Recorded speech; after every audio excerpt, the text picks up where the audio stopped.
Après Mexico, cap sur Sao Paulo pour l'un des GP les plus imprévisibles du calendrier, Interlagos. Son relief, sa météo capricieuse et son format sprint. Le championnat est plus serré que jamais et chaque point compte.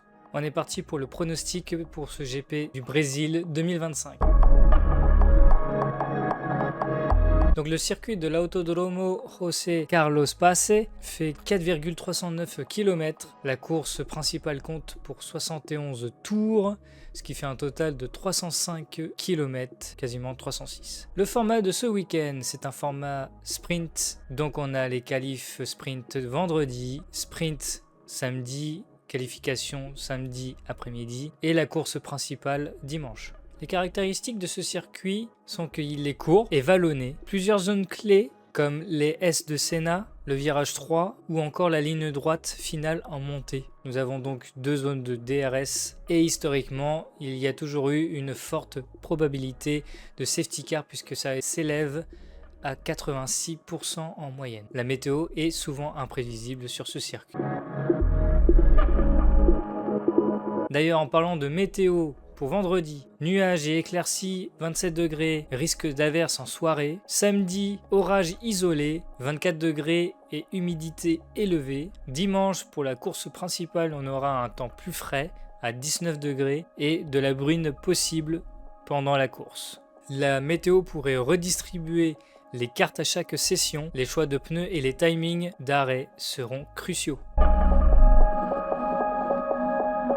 Quelques actualités du paddock. Le duel Norris-Piastri à 1 point d'écart. Norris mène le championnat avec 347 points, juste devant Piastri à 346. Piastri reste sur 2 week-ends en retrait et Interlagos pourrait être le tournant. Le format sprint offre jusqu'à 34 points ce week-end.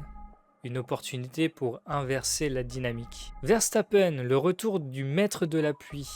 Verstappen est à 36 points de Norris, mais revient sur un circuit où il a brillé en 2024, victoire depuis la P17 sous la pluie. Red Bull semble plus à l'aise sur les tracés à faible appui et la météo pourrait jouer en sa faveur. Ferrari, Leclerc en forme, Hamilton en quête. Charles Leclerc est en pleine dynamique, solide à Mexico et désormais fiancé à Alexandra Sainz, ce qui pourrait renforcer sa sérénité mentale. Il a récemment déclaré que ce moment personnel me donne une énergie nouvelle. Lewis Hamilton, de son côté, peine à trouver le rythme. Malgré une P3 en qualif à Mexico, il a été pénalisé et n'a toujours pas signé de podium avec Ferrari cette saison. Comparé à Leclerc, Hamilton souffre de fluctuations de rythme et peine à extraire le maximum de la SF25. Leclerc domine leur duel interne en qualification et en course depuis le début de la saison.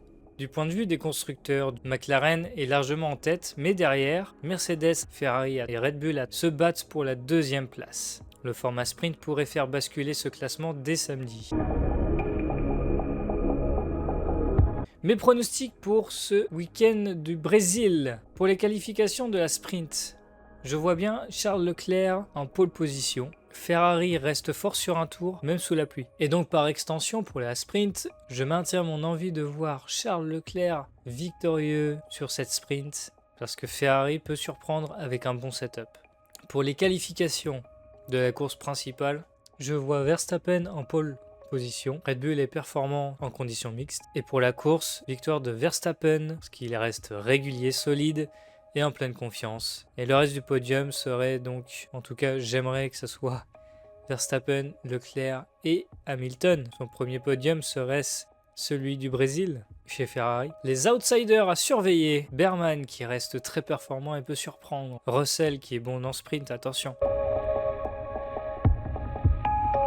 Les questions pour vous. À votre avis, Piastri va-t-il inverser la tendance et reprendre la tête du championnat ? Hamilton peut-il enfin décrocher son premier podium chez Ferrari cette saison à Interlagos? Et Verstappen va-t-il pouvoir profiter de la météo pour relancer sa campagne au titre? Je vous laisse répondre à ces questions en commentaire.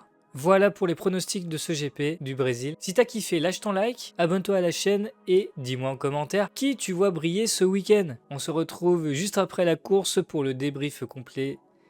A te logo.